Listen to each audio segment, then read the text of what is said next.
you make a great point. And to be honest, when I was starting with medical records, I didn't have it in my head that I'm doing this job right now and I'm going to be a director. I'm going to be a leader. Course. It wasn't in my head at the time. I was just doing what's in front of me. And I wanted to make sure I do my best. One thing I did learn was do things because they just have to get done and not because you want the credit or not because you deserve this or that or anything. One thing I wanted to say too is my family was very words of encouragement, words of kindness. That was our love language as a family, was kind words or just words, which is nothing wrong with that. But then I remember after being married and after like having more experience in my life that the really more effective kind of love language would be actions and kind of how you carry yourself and what you do, more so than what you say. And I try to have a balance of both. I think words are very important too, but actions are really what kind of defines you and how others think of you and how you treat others and everything.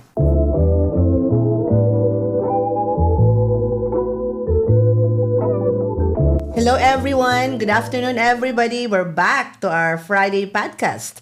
So this afternoon, I'm so excited to showcase our finance, chief, a revenue chief with us today to share some nuggets with us, some wisdom, and maybe some secret sauce, right? That makes him excited in what he does. It's a lot of numbers. But without further ado, I'd like you to meet our Martin de Guzman. Hello. Pleasure to be here. Thank you for having me. Hello, Martin. Hello, world.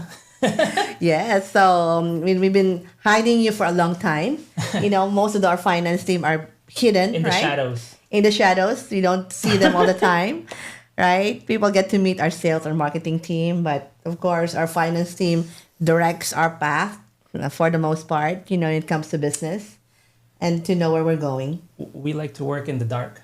You like to work in the dark. Yeah, not in the light, but we can if we want to. Yeah. Yeah. So I like it when I see you guys smiling. That means it's good news. But when you say, hey, we need to meet, and your face is like gloomy. Yes, that's very true. Like, okay, what's the bad news? It's all over our face. When there's bad news, it's all over our face. We can tell, right? Okay, so anyway, Martin, we'll circle back to that later on. I'm sure there's many things that you want to share and many things that they want to know about you. But let's start a little bit because you're a very young, finance officer in our team. Thank you. Wow. That's nice to hear. Yeah. Right. Yeah. And they might be thinking like, okay, what does he know, right? So let's start with that. Let's start with your life. Okay. Because did you even know that you want to be in the finance world? No, not at all. I didn't grow up wanting to be in finance. I grew up wanting to be a musician. Oh wow! So that was what I thought was my calling when I was growing up. But it turns out it wasn't so. But I just take every day as it is. I just know that, there's always going to be a path for me, and sometimes I just don't know what that is. But I'm always open. I just try to be as open as possible, and then it led me to where I am now, which is finance. Wow. But yeah, I grew up very much not thinking about finance, not thinking about wanting to be in finance, but I think I got it mainly from my mother. My mother is an accountant. So I got that part from her probably. So you had a family background one way or another. Yeah.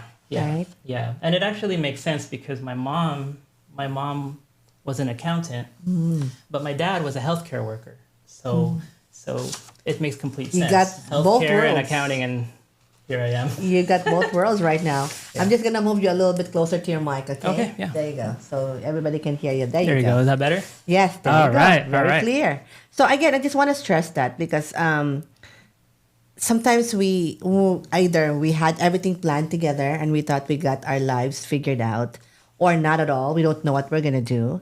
And then we end up doing something that we don't even realize that we're going to do that. It just keeps surprising us along the way, right?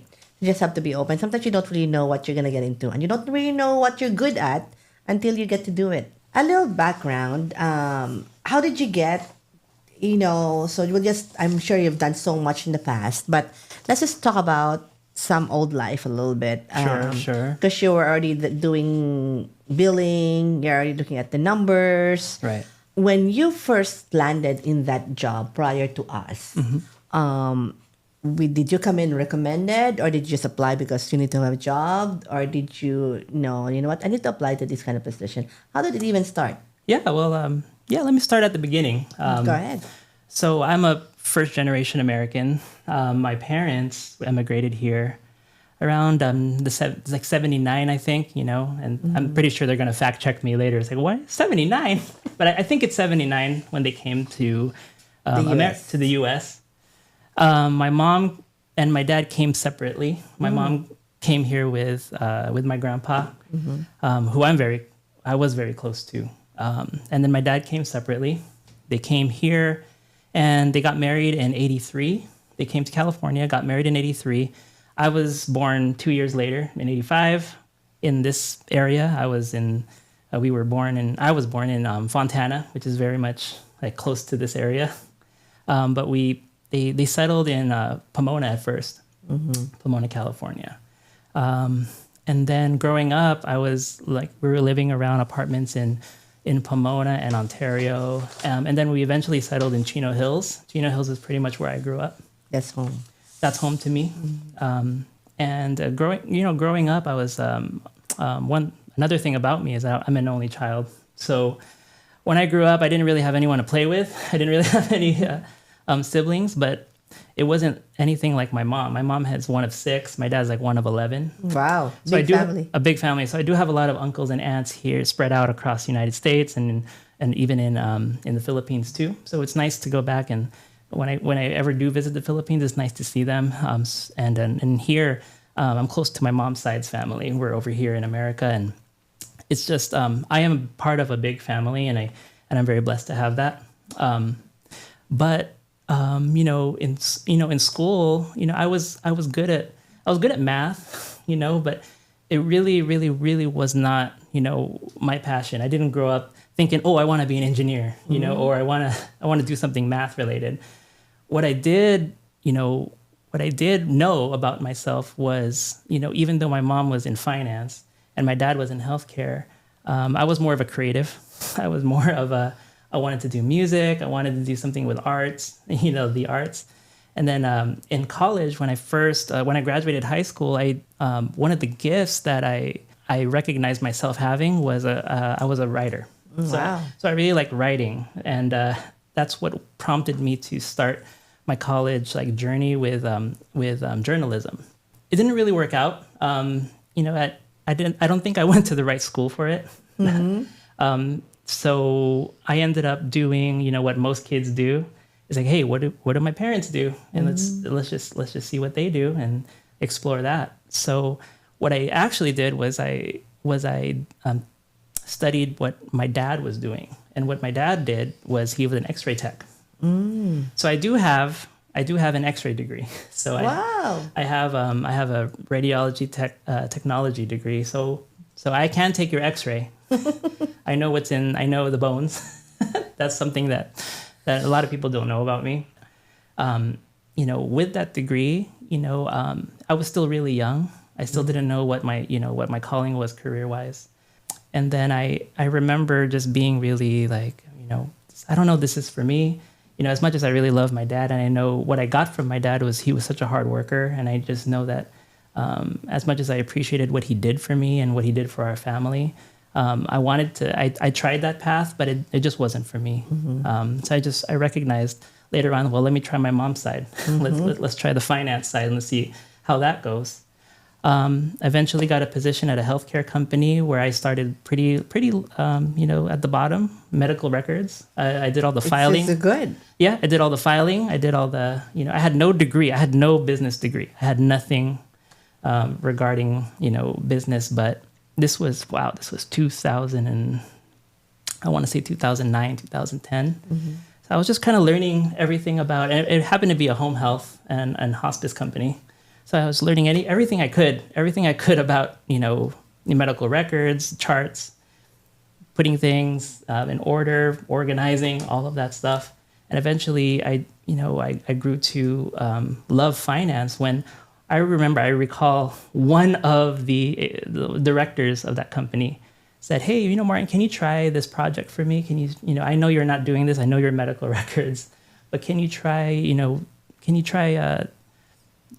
doing this project? It requires Excel. Do you know Excel? I said, no, I don't really know Excel very much. And I said, okay, let me just try it. And I remembered it was actually, it's kind of funny because now that I'm, kind of like, looking at stats about liaisons, like right now, that's what I was doing. That was that first project. That first project was like, hey, can you run the stats on our marketers? Wow. And see if like their admissions are, how long are the patients on service, and can you just run stats on it? So I said, okay, let me just do what I can do and learn everything I can about Excel. And I remember just loving it. I just remember like, oh, this is great. This is what I want to do. So I just kept going at it. I decided like, hey, is there an opening in finance that I could try?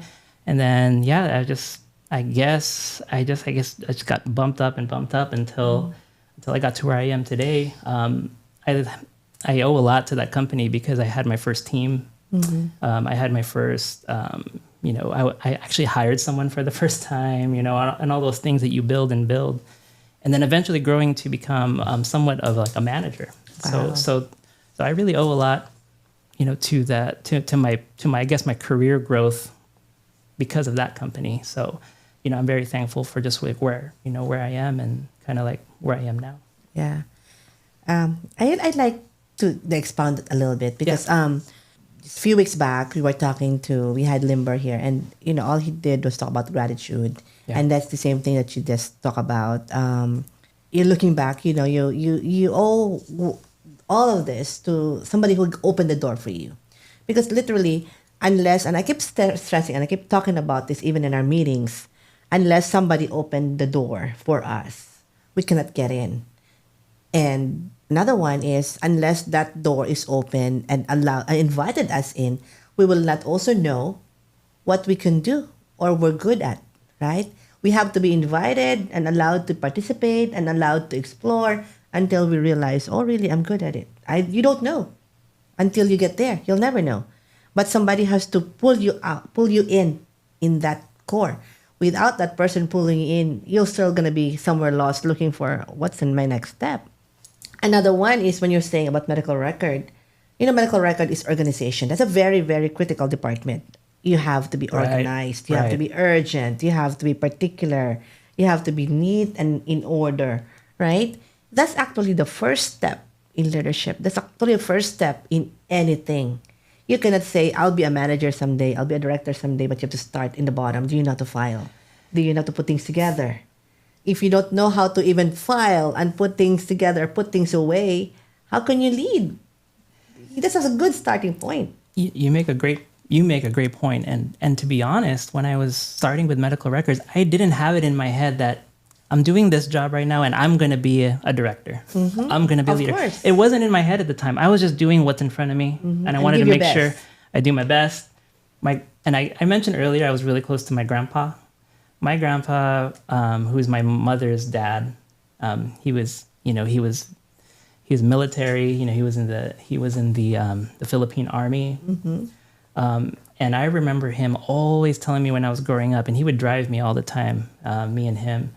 And he was basically like my father figure growing up. So he would tell me all the time, Martin, always do whatever you do, if it's a small job, a big job, if it's something that the world sees as a small job or a minor position, you just do it to the best of your ability. And that's always been in my mind. That's always I've always thought about him, his voice, his words, just telling me all of that. And all those drives, from my parents' house in Chino Hills, and he would drive me to my cousin's house in Moreno Valley. Those drives from Chino Hills to Moreno Valley is something that I would always carry with me. Those 30-mile drives every weekend. That's very formative for me. Those years were extremely formative because I just remember how it was. He would put on the cassette tape, and it was always patriotic music because he loved America. He was so patriotic. It was like patriotic military music. That's what we would listen to, and he would talk to me. So I grew up a lot. From just learning from my grandpa, and that's what he taught me. So I guess what I'm trying to say is he taught me that value. He taught me that value of whatever you do, don't think too much of the future. Just do your best and be kind. Nobody really knows the future. And just yesterday we had a meeting and we talked about that. The voice of a family member. Right. Whose voice is right? Are we carrying today? And when you said that, instantly I thought of my grandpa. Like that, it was my grandpa. Because there's somebody who influenced us. There's somebody resonated, right, to us up to today that makes up for what we are and who we are. Yeah, it just keep building our character. And another one, just give your best, because really, truly, including you and me today, we don't know what our tomorrow looks like. We don't never know. We just have to show up, give our best, right? And be the best for whatever position and whatever job we're entrusted for today. Right. That's all we can be. And sometimes you'll be surprised. Looking back years after that, you'll be like, wow, that's probably why I have to go through that. Yes. It just prepared me to where I am today. Because imagine if you said no, because you can say no. If you said no, what Martin would you be today, right? Imagine if I said no to that job. If I said no to medical records job. Yeah, it would be. I would not be where I was today. Who knows? Who knows where I would be? But it worked out. I'm just so blessed. You've met my wife. You've met my kids. They're my ultimate joy. Beautiful family. They're my world. So I don't know where I would have been, if I just hadn't said those yeses early on in my life. Correct. Yeah. Even that, God is just so full of so full of mystery. He's so mysterious, right? Right. You'll never guess. I always imagine our God laughing and smiling all the time, looking at us like we're like here, right? Come on, like we're dolls. He's moving us, and he's just smiling. I know exactly what you're gonna be, but you have to go through this. Is part of the plan. Exactly. And that's where the puzzles are. And really, leadership really is truly that. You have to go through that. You have to go through the menial jobs. You have to train. Even like when I tell my boys, you have to learn how to clean the toilet. You need to pick the trash. Like, why, Mom? Who's going to do it? If you're going to open an office, or if you're going to have a house, who's going to do it? If you're going to go somewhere, you're going to be in college, who's going to do it for you? You have to learn. That's going to be you, right? 100%. Yeah. I agree with you. And to add to that, one of the things I learned, especially, I know I'm young, but very young. I know I'm young, but I learned a thing or two. One thing I did learn was do things because they just have to get done, and not because you want the credit, or not because you deserve this or that or anything. It will actually just show, really. Yeah. And even me thinking like, okay, what would my boss say? Who cares? It will show it will just, I don't know, again, God is watching, and he has a way of showcasing who we are. It will just come naturally. Yeah. And it will just be natural for you anyway. Everybody will just see it. Yeah. Without you even saying something or even doing anything. It will show. Your work will show. The outcome will show. Your confidence will show. It will not be hidden.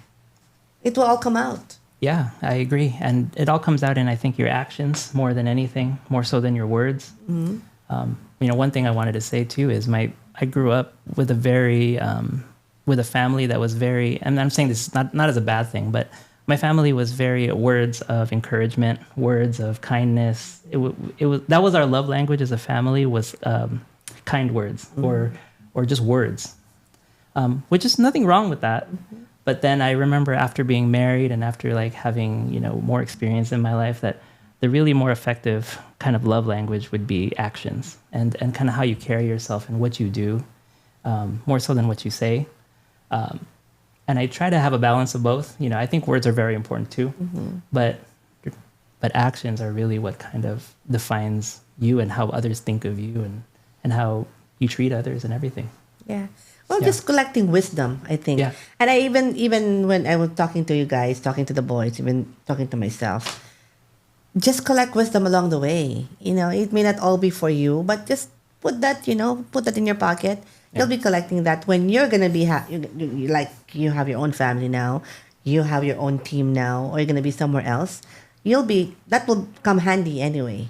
Right? That will come handy. And maybe those are words, maybe those are just what it meant to be for you to have. But then you'll be using those words, apply, right? And put that into action now for you. Yes. And we'll never know, You will never know how everything's played. But again, it's really it's perspective. And it's just how you take what's around you and what's being given to you. Correct. Right. Let's talk about, so you applied, you came to us, and I don't know if you really know what to expect. Right. Every company is different, even though you may go to the same kind or type of company. But I always stress that every team, every company is unique. Nothing's the same. No one's the same, right? 100%. Everybody has their own personality, right? Yeah. And then you come here and... it was just what I like about you is just being open-minded, because of course you have your own way, you had your own training, and you had your own mentorship, and there's nothing wrong with that. That's how you were groomed, right? And then here we come, maybe a different way, maybe something completely different, maybe something that you don't like or agree, but you just came with open mind and tried to figure out and try to fit in until we just become another puzzle that that became so valuable for our team. So when you're coming in, how did you cope? Well, first of all, thank you for those kind words. Those when somebody like you, who I look very much up to, tells me, thank you. Tells me that you have an open mind, you have a good mind about certain things. I really want to stress that wasn't natural. It didn't come because I'm so good, or it's because like I'm so smart, or it's nothing like that. Mm-hmm. That mindset that you're talking about being open, it took a lot of time for me to get that way. You developed it along the way. I had to develop it. Naturally, I just wasn't like that. Maybe because I'm an only child, which is more like I have a almost like a center of like I have to think about myself first. You're the center of attention. Center of attention. That's how I naturally think. So I have to kind of get away from that in order to have more of a team open mentality. Well, I had a lot of, and if I can share a story, I had a lot of disappointments, after my first company, which I've been in that company, the prior company before Denu. I was there for about 12 years. So long time. Like you said, you're very used to that system. Mm-hmm. You're very used to that system, how things work there. And then you develop your own system based on what you know from that company. Mm-hmm. But also, like you said, just like people have different personalities, correct. Companies have different personalities. Correct. So I didn't know that. I just did not know that, early on. So when I moved from that 12-year company, I applied to other jobs, and I did land a job actually at a hospital. Mm-hmm. And at the hospital, wow, what a different culture. It was something that I just did not expect. When you talk about like, what did you expect? I expected the hospital culture to be exactly like where you were, where I was. And I was just, if I had that mindset, I pretty much was set up already for disappointment, because I expected what I thought I knew, and I'm going to apply it here, and I'm going to rock it. I'm going to be a rock star. They're going to love what I do. Right. And no one cared. Who cares? No one cares. And like everyone was like, "Oh, you came from there, good job, but let's just see what you can do." And I showed them what I can do, and it was no one cared. And it wasn't because I wasn't good at what I did. It was because that I came in with such a mentality that I knew it all. I came in with such a mentality that I was just like, you know what? There's something wrong with this place, and I'm here to save it. But what I should have thought was, you know what? Why is there something to be fixed? Why was there even something to be fixed? Why am I here? Why am I here? Why did they hire me? Exactly. So I came in hot. I was trying to be the guy. Yeah, bring it on. You're going to see me. I'm super good. And I was given a team, and I was so blessed to be given a team. But that team did not know who I was. And I didn't have enough time to prove to them who I really was. And all I was thinking in my head is, I'm just leading this team and I'm going to lead them to greatness and glory and all of that. And I came across as condescending. I came across as rude. Even though I wasn't trying to, but I came across as someone who was like, who is this guy? Who do you think you are? Who do you think you are? Who do you think you are? It was a big wake-up call. Wake up call. And we all go through that, Martin. Right. And no one is exempted. To be honest with you, no one is exempted. And we're all still going through that every now and then. But that's maturity right there. Yeah. For you to even acknowledge that, for you to even notice that, for you to even, look back and, hey, I played a part in that as well. I played a part in my misery, right? Yeah. Yeah. Misery is the right word. That's maturity. Yeah. Because everybody will try to hide that, People are so full of ego. And until we break it apart, until we put it down, that ego will always be, our stumbling block. Right. And I think you just kind of like, you nailed it right now. You learn to identify that enemy, okay?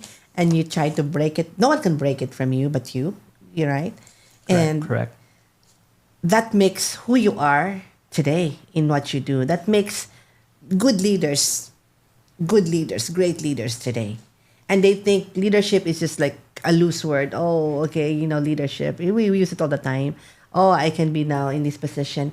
But they don't know that you have to go through so much transformation to get there. And embarrassment. That's part of it. Yeah. And you acknowledging that and taking that with you, like, hey, I was like this before. I want to be different. I want to be better. Right. And that was the mentality that I came in with Denu, where I came in embarrassed and kind of, I had my moments when I wasn't my best. And I said, I'm not doing that here. I'm going to try my best to be open and to just respond to criticism where it's good, where the criticism is going to be thrown at me and I know it. Like, criticism will definitely be thrown at me, but it's all about, which ones to catch and which ones to let go. So before I would catch it all.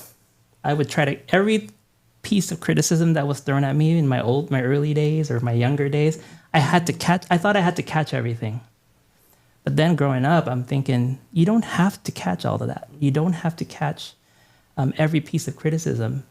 And I think that builds confidence. I think that's how you really build confidence, when you recognize that I'm not the catcher here. I'm the batter, right? Just think baseball. I'm the batter. Are you done? Are you done now? Yeah. Are you done yet? Yes. That's gonna work.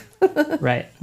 And if I dwell too much on all the bad things, there's just no way I can grow and improve. And I remember listening to Carla's podcast, and she said that true growth. I'm paraphrasing here. Sorry, Carla, but true growth. It's just a good podcast. Yes, it was a great podcast. But true growth comes from the stillness. I'm paraphrasing. I know that's not how you said it. That was really a perfect line. You should see. A lot of people were so blessed in that podcast too. Right. Yeah, she's someone I definitely look up to. She's really great. But that's the mindset, I guess, that I'm having as much as possible. And I'm not saying that I'm perfect. I'm not saying that this is going to happen every day, or I've defeated it. Mm-hmm. It's not defeated. We're human. So correct. So it can come back to me. The ego comes back in phases. It comes back, and it's just like what you said. I really agree with what you said. It's just the awareness.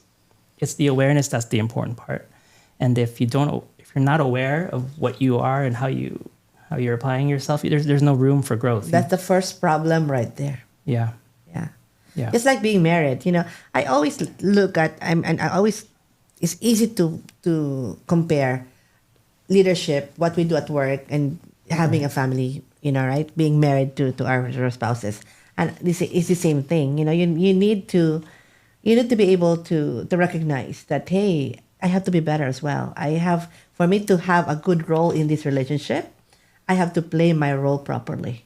Yes. And I have to improve myself. I have to meet this person halfway. It's not just all me, right? No way. So it's when you said about, I like how you just coin some, all these lines and words. Uh-huh. But when you say about, do you play baseball? I don't play baseball. Even like, that like, to be a bat, to be a batter, to be in the front line, to consider yourself as the leader of the team, right? You need to also recognize that this is the role, these are the expectations. I guess when you're coming in, I don't know if we're feeling that we're giving you a hard time. This completely different world. I thought it's the same home health agency that I was before. How come it's completely different? How did you even overcome? Did we even give you a hard time? No. And I think we just want you to, because if we want to have a leader, we want you to get somewhere. We want you to get somewhere where we want you to be. Yeah. We probably know your skills already. But there's more to it than skills to be a leader. Right. And we want you to care. We want you to care for the company. The company to us is a team. We want you to care for the company. Caring for yourself is a company. Caring for your team is a company. Right? And we want you to care. When you see that, when you get to know people, when you get to know the people, that will come with different baggages too. That will come with different personalities. Right. How are you going to put these things together? Because you'll be fixing that along the way. I don't know if you've seen it that way. I don't know what you were thinking. No, I agree 100%. All those words really resonate with me, that everything you said. When you say, was I given a hard time? There are days that I know when something comes at me and it's negative. What's going to happen is I'm either going to see it as a negative or I can just turn it around and make it positive, right? Because I can't control the environment outside of myself, but I can always control within. Always. Correct. Right? So I think the first step to becoming a leader is you first have to acknowledge that you have to be comfortable with criticism. That's not easy. Period. And it's not easy because I came from somewhere. I know I have experience, but to be able to put that down, to be able to put it away and like you said, be open. It's super important because how can you grow if you're just stuck with what you know, or if you're so adamant with what you know? The most important thing is you have to be comfortable with the criticism being thrown at you, which is why I make that analogy because you're going to get criticized no matter how perfect you are. There's someone out there who's not going to like you. There's someone out there. So either you catch it or you just let it go. Yeah. It's not yours. It's not mine. It's not mine to worry about. It's their thing. So I know we're dwelling a lot of leadership right now. There's so many things to talk about. We digress. We digress. We'll talk about numbers shortly, but one thing I just want to stress, Martin, I just want to let you know as well, is because one thing I've been observing is how you keep edifying your team. And whenever you guys accomplish something, you always give credit to your team more than anything else. Right. Okay, well, of course, you play a big role in it. You have a big hand in it. Right. But you make sure you don't leave any of your team behind and make sure that you acknowledge them one way or another, from the bottom up, top to bottom, right? And even, your superiors, right? We have Greg June, who's, starting to leave the company, but he's still around. And I'm so grateful that's still here, So it's really a big asset for us and everybody, right? With really all his knowledge. But you just gravitate to that as well, and you acknowledge that. And I like, that speaks volume. That's what we want to see. And that's what we've been observing. And that's what you're becoming, right? And I want you to know that, and I want people to know that you can get to somewhere. You can really get to where you want to be, but you have to go through that. And first, what you said, be grateful, always have this spirit of gratitude, and then you're being open, and then being a team builder, not just a team player, right? But a team builder, because you already consider yourself as the leader of the team. So, but the team builder more than anything else, right? Right.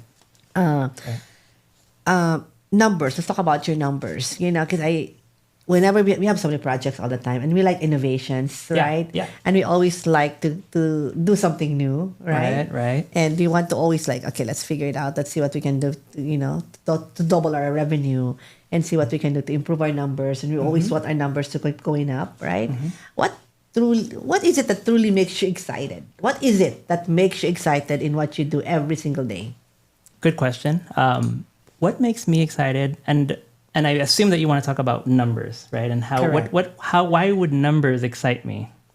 And or what you do as a whole. Or what I do as a whole. And my answer to that is it's very, very important that we as a team get projects done, right? There's a reason that we're in a company. It's because we're not doing this alone. We're always doing it with, people, so many people from so many different departments. And some of those departments are going to have visions. Some of those departments are going to they really have strategic visions about what they want to do and how they want to make the company better. And then there's that other side. And this is totally what I believe. What I believe is there's this other side of the company that has to quantify and really ensure that the vision is being carried out. And the reason that I really stress numbers is because there's no better proof in the world than numbers. That's the most objective data outcome that you can showcase, right? So we're doing good or we're not doing good. And people who, and I'm just saying this very generally, and I don't mean to be a generalist here, but every person who's really good at numbers doesn't really have the same amount of vision as some other people in the company. But that's why we're a company. That's why we're a team, because you can marry those two together and then create something really amazing. And I think that's why I like numbers so much, is because I feel personally that I'm on that one side where I can really work with that other side. And those two sides can really make an impact when it comes to building a company. So I guess that's the long answer. I guess the short answer, the reason why I like numbers is because I like to see things through. I want to see things from start to end. And usually the number ends it. Usually the number's like, this is the final number. It's a number. This is the outcome. Exactly. And I feel like we're all running a race. And I've said this at one of our sites is I've was blessed enough to talk to the clinicians of Care Dimensions, one of our home health sites. So if you don't know, Care Dimensions is not near here. It's out in the desert. It's out in the high 90 desert. 90 miles away from us. 90 miles away from us. But I was blessed to go out there and participate in one of their team building. Thankfully, Jamie has asked me to maybe to speak to the clinicians about what I know about revenue and everything. So I'm going to share what I told them. What I told the clinicians was we're all running a race. I think we're all running a race, and we're running the same race, and we're in the same team. But we also have to remember that a baton is being passed from one department to another.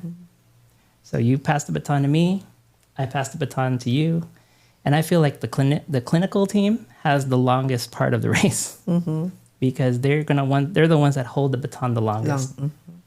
But then I stress to them, you don't want to hold that baton too long. Otherwise, we're going to get stuck. You're going to have to pass it along to the billing. And I was making an analogy about documentation, just so we're clear. It's not a real race. All the way to billing, all the way to cash flow. From the beginning of admission, all the way to when we get that check from Medicare or for whatever, to me, that's the finish line. That's the final number. So that's really why I like numbers, because all the great things that we do as a company gets finalized with that number. So that's what makes me passionate. There's nothing we can do from there. The verdict has been passed. Medicare said this is all we're gonna get paid. That's done. You missed a note or 2 or 3, sorry. Right. Time is up. Right. I like that analogy. You should share that next time. Yeah. Whenever you want me to. You should have shared that to the new team next time. But that's really a good thing, especially for the clinical. And that's why for sometimes. And you're right. Sometimes we are a team in our own department, and all we see is what we are in the department. Yes. And we're not. I don't know if we're realizing it or not realizing it, or we don't care. I don't know what's the word for other people. That there are other departments waiting for that. Waiting for us to move. Hey, how come you're having a good time? We need to have a good time too. But come on, carry on, right? 100%. So one of what I was trying to get at with the clinicians is, despite all the amazing work that they do caring, because primarily we care for our patients. That's what we want to do. We're primarily, more than anything, our main focus is to ensure quality patient care. Yes. But I said, that's great and all, like 100%, I agree with you. Yeah. But if you didn't document, if you just holding on to your note, and if you're holding on to the documentation, gotta get to the finish line. You're holding on to that baton. And we need that baton so we can process and we can ensure that we get paid. So you should time that baton. Come on, time up. Time is up. Let's go. Exactly. My point is we're a team. Yeah. My point is we're a team and we're all running the same race. So imagine if you don't love music and you're not a creative artist, right? Yeah. You'll be a boring nerd finance officer. No, Martin. you can say it. I'm a nerd. You can absolutely say it. I'm a nerd for sure. I'm a nerd. But thank God for that music world. No, I think Yeah. that, like some people are just stuck to numbers. Come on, guys, we need to build. Right. So that's good. God, thank you, Lord, for what you're doing to our lives. But let's talk about your team real quick. I'm Yes. gonna go to your. We'll talk about Megan shortly, but Okay. let's talk about your team. How do you even inspire them and motivate them? Like you said, we have deadlines. We need to get it done, and not everybody may be in the same boat or the same mode, of urgency like you. How do you keep them going and inspiring them, empowering them to, hey, come on, guys, let's go, let's make it happen? We've been given, as leaders, we've been given so many different kinds of teams. We've been given teams that are not very easy to work with. We've been given teams that are so easy to work with, and sometimes we get a mix of both. We get some people that are just like really hard to kind of get through, and some that are easy. My team in Denu, and I really do want to call out my team. So, I have Ruben Arieta. He is someone that I really believe is easy to work with because he's such a great listener. And I don't want to even say like he's a great follower or whatever like that. It's one of our top-notch leaders here too. One of our top-notch leaders, and the reason, and also as a leader, I cannot be afraid to say I look up to him. And I do look up to Ruben. You pick the good, from a lot of people. Right. And that makes you powerful. Right. And I'm not just talking about Ruben alone. I'm talking about a lot of people that I've encountered in this company. Ruben, Andrea, Carol. There's so many people like Alma. There's so many people here that I can learn from. And I wish I had the time to just shout out everybody, in the company because of the impact that they made in my life, and and to yours and everybody here. Everyone is just so good at what they do. Everyone is so special at what they do. But the thing that I want to stress to answer your question is I feel like I have to acknowledge that I am not going to be the smartest person, in my team. And that's okay. It's completely okay. To lead, and I'm going to just add something to that. God actually favored you, okay? And he's going to equip you no matter what. But correct, including myself. He's going to give us smart people, smarter than us. He's going to give us strong, great people, better than us, or been there for a long time. But that's how God promised you. But to lead, you don't have to be the smartest in the team, right? Right. Your role is to lead. Your role is to make sure that everyone, the wagon is moving. Right. But there's another special gift. Because you are actually someone that can make sure that can understand everybody's personality right there. Oh, thank you. Right? Yeah. You shouldn't be stuck. Yeah. Because if you're the smartest in the group and you only know one thing, you're not going to be able to make that wagon move at all. Your role is to get that wagon moving. Right. That's your role. Right? So pretty much God gave you wisdom for every single thing. And you may not be the expert of every single thing, but yes, you can make everyone move based on their expertise. That's really what leadership is. Absolutely. And you hit it on the nail, because in your team, it's impossible. You're not going to have, out of 5 people in your team, you're not going to have 5 exact same personalities or how they work, styles and everything. So the number one trait I think to have as a manager or a director or any kind of leader is to identify those right away. Like when you get a team, identify exactly what makes that person's strengths, what are those person's strengths? What are their weaknesses? That's the first thing. It's not about like, what does this person know?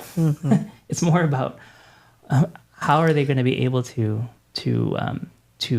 carry their load in this team? How can I connect with this person? Or how can I connect to this person? Which actually you guys taught me this. Like at Denu, more than any company I've been in, it was about how to manage different styles of people, because you're going to have such a variation of styles and personalities. And I think the goal of the manager, the goal of the director is always to have just a high emotional intelligence, just enough to really understand that, you cannot just always, you cannot just always react, to somebody's personality, but instead you have to balance everything. And that's, I think, the hardest part of being a manager. If you're going to ask me, like, what's the hardest part of being a leader or being a manager, it's being able to keep your emotional intelligence as high as possible.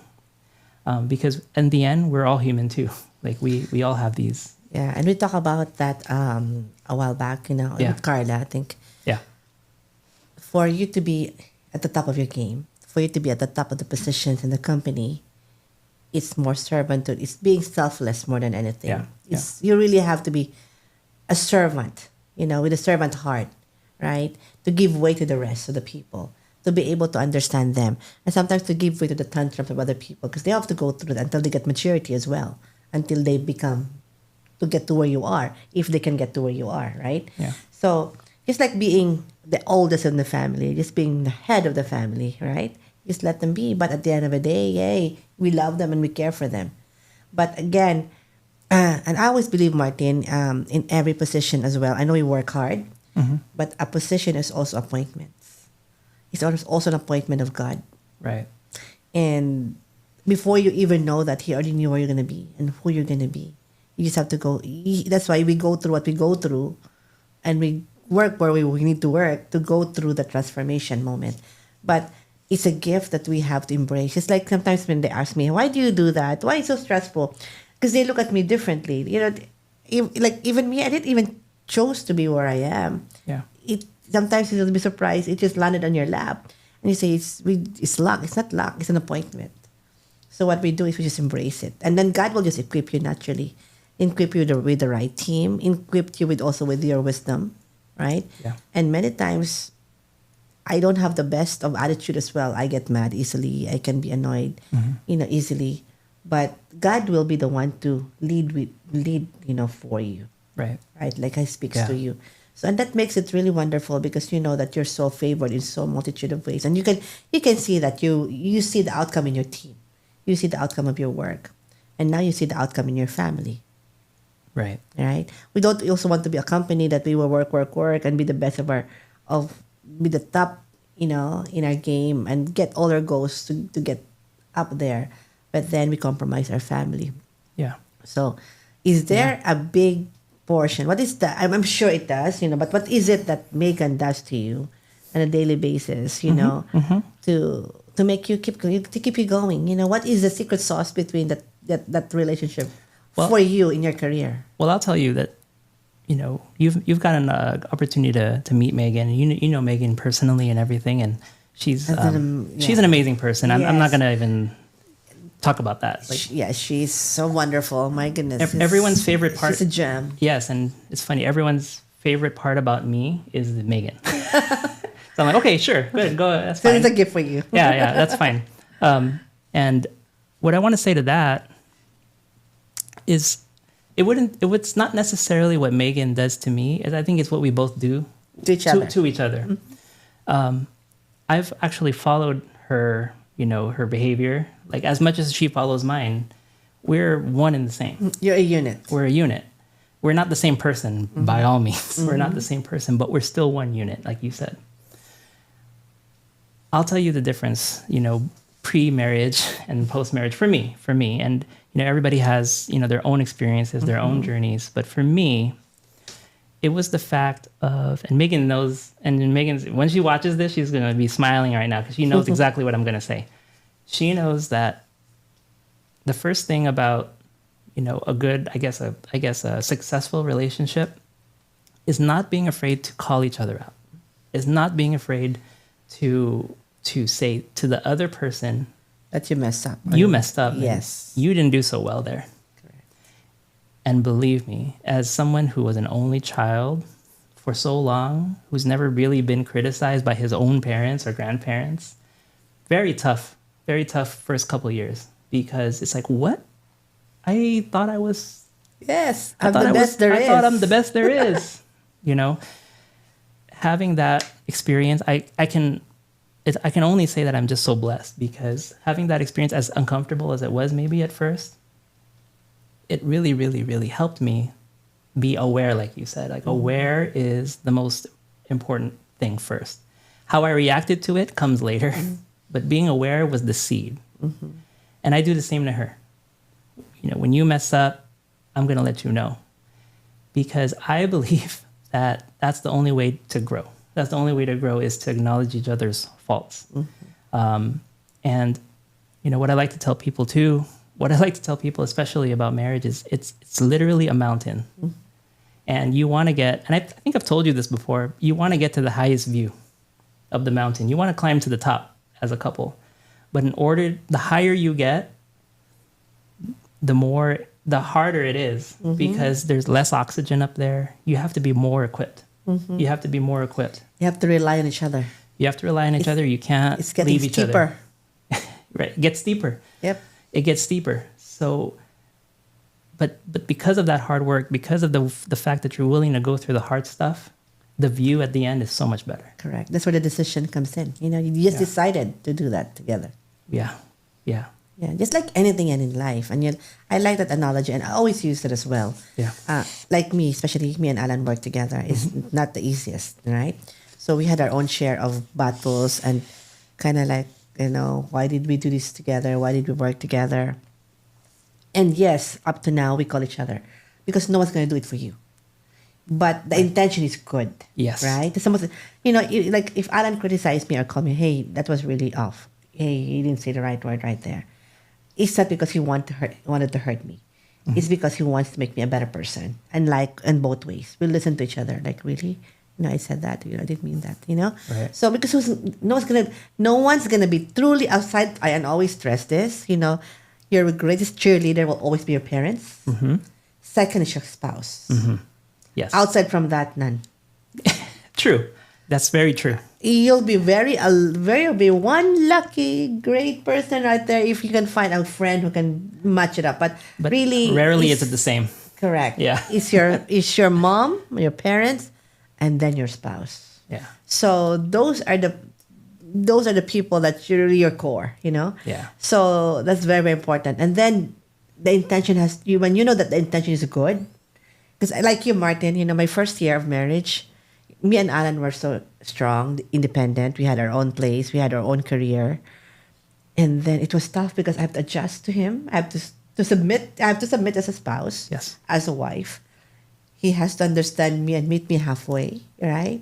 And of course, I have my own ways of doing things. He had his own way of doing things. You know, it was not an easy one. And when we were attending weddings, our first year, I would always look at the bride. What did you do?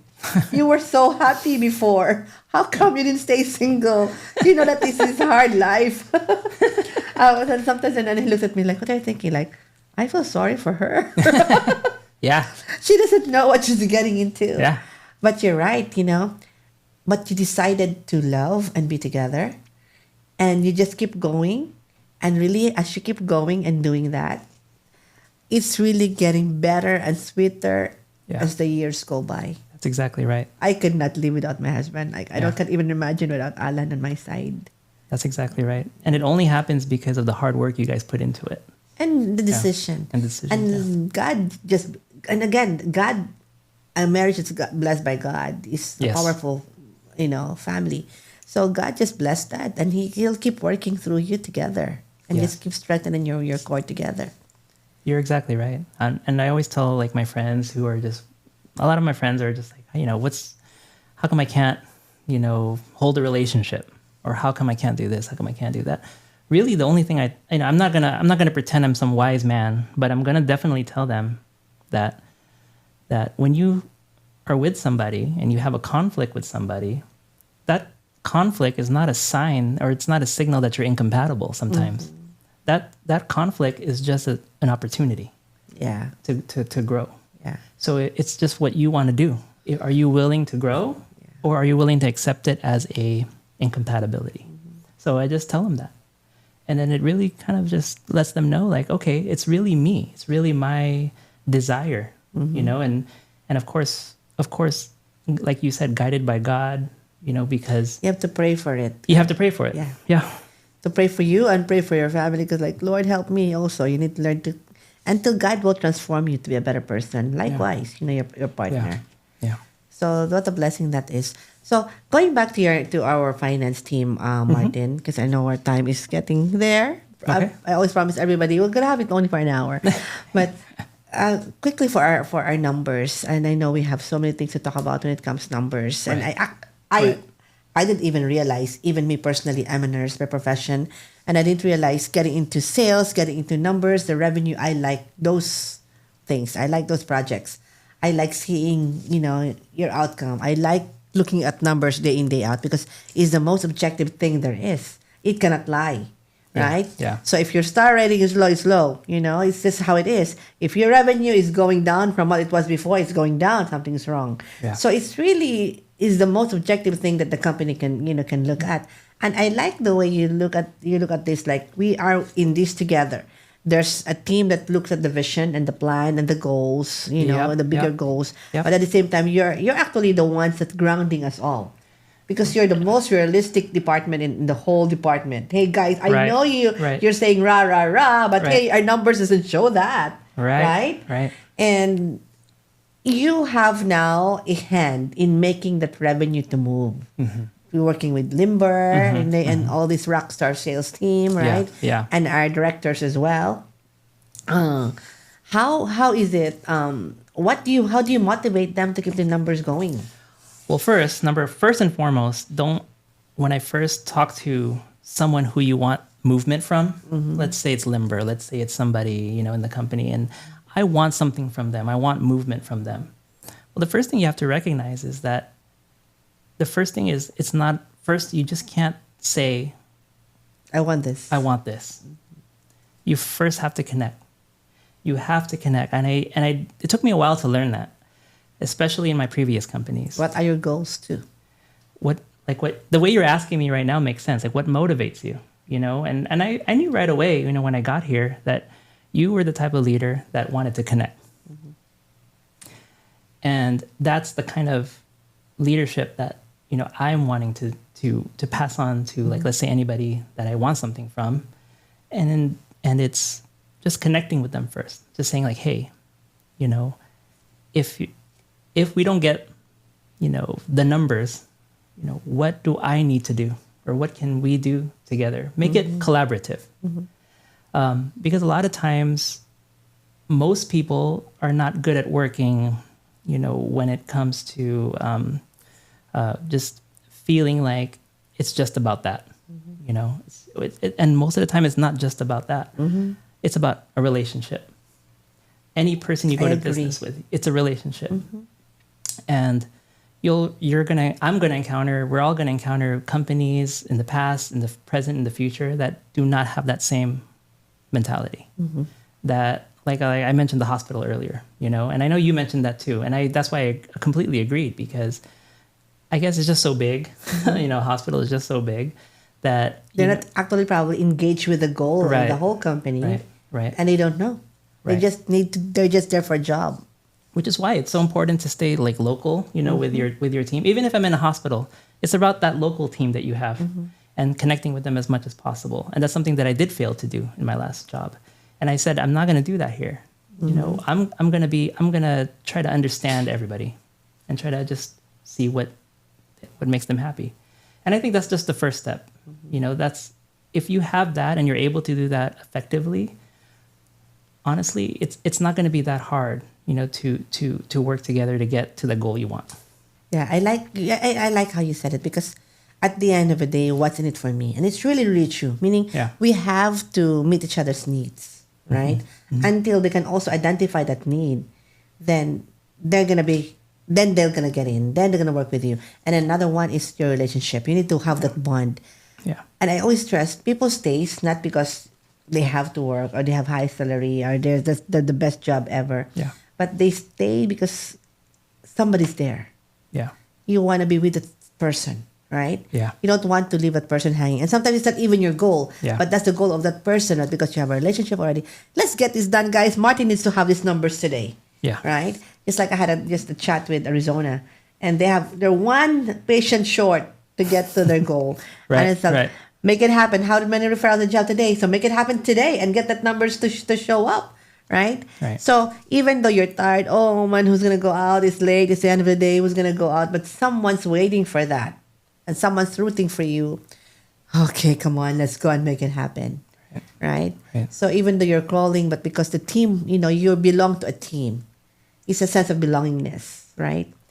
And that makes the numbers go up. And really, I like the way you're stressing that right now. And it's really, I want people to know that being in a company and being where we are right now, next year we're turning 25 years. Wow. In business. Congrats. So we're gonna be making a big deal next year. Yeah.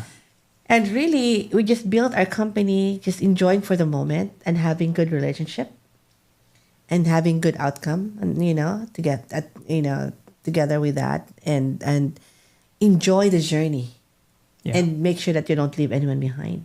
It's really what we're trying to do, and who we're gonna be in the future.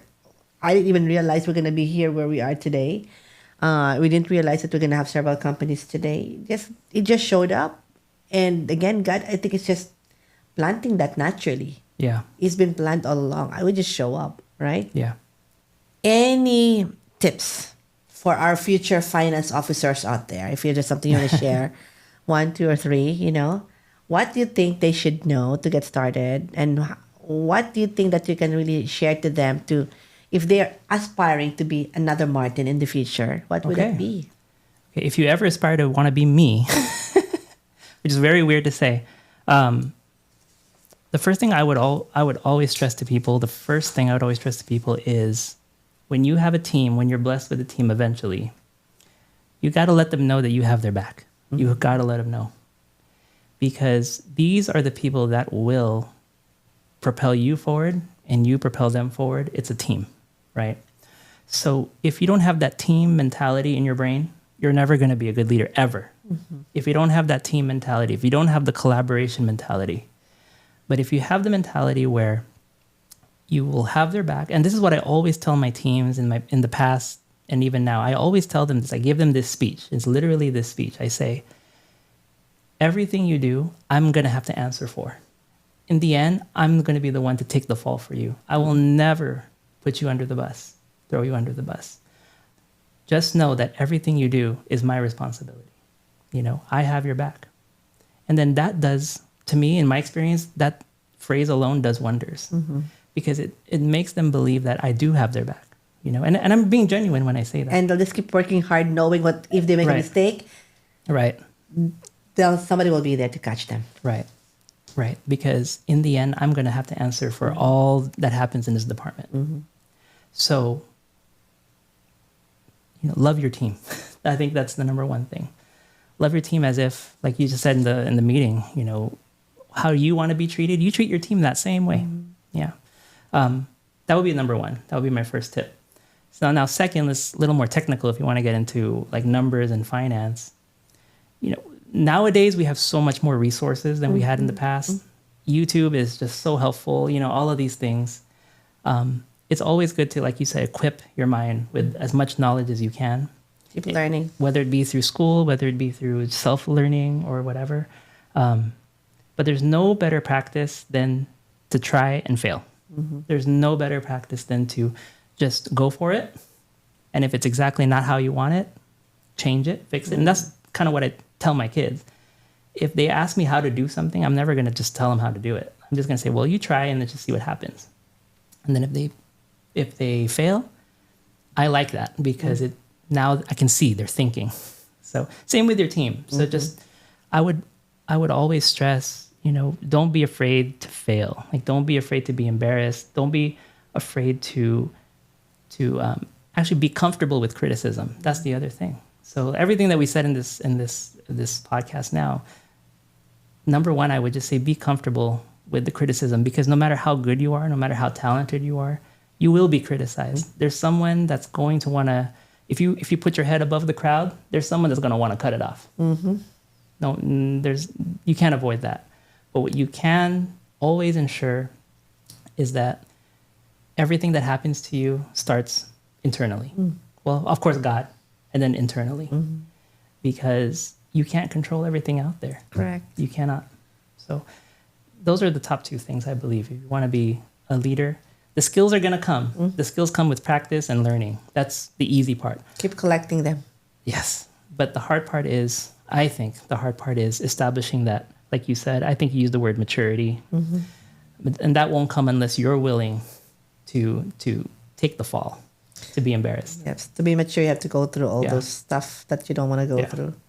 Right. And don't be afraid when that happens. And don't take it as if like you're the worst person in the world. Yeah. Correct. Yeah. Yeah. Or the most menial work that, in the world, you have. You're like, why I'm so unlucky to be doing this job. That's just how it is. You learn from it. I really don't think no one owes anyone anything. Correct. I came when in previous companies, I would come with the mentality like they owe me. No one owes you anything. So if you have that in your brain, no one owes me. It's all up to you now. And I think that's the only way to grow. I think that's the only way. And also, but I also do want to stress, you can't get that way without support.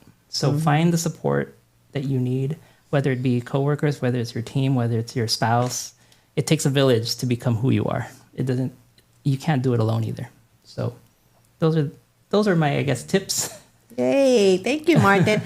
So we have so much takeaways today, gratitude, open door, be open mind, have a family support, have that family voice, or that person who has been mentoring you all along, right? You've been holding on to that. Go through what you need to go through, transform until you get to, to the space where you're getting mature and more mature, right? To handle the stuff that you need to handle, right? Because it's not going to get easier. Life is not going to get easier as you grow older, but you're just going to get wiser. You're going to get stronger. You're going to get better, right? Right. And then winning it'll just come easy. Winning comes with responsibility. Winning comes with maturity. Winning comes with a lot of expectations, right? So that's why God prepares us and transform our lives all throughout the years to be able to also handle winning, right? Because like you said, it's a race out there. But for us to keep winning, we also need to know how to mentor other people. We should be able to know how to carry other people too. If we're not strong enough, or if we're not mature enough, we're not responsible or accountable enough, we won't be able to handle even a single team. So if we have to have as many teams out there, we have to go through that transformation as a person, whatever we do in life. And it will just come naturally. And for, numbers, our finance team is such a big, big deal for us because that's our sales team is our heart of the company. And of course, our finance team, that's our bread and butter for everybody. If that's not being done well, right? All of us, we're going to go hungry. So well said. Yeah. Bloom, so I'd like to continue to share. Everybody, this book is available at our edsendsolutions.com. Bloom on the Battlefield. There's so many things we can share, and there's so many things that you can learn from it as well. So grab your copy now, edsendsolutions.com. And then we're getting to really launch the whole self, right? The whole self skincare line very, very soon together with our edsendsolutions.com. Martin, thank you for your time. Thank you for being here on a Friday. I know you have deadlines and you have things to finish on a Friday afternoon, but here you are. Yes. Thank you. Thank you for being here. Really blessed to be here, and I really, really appreciate you having me. Thank you.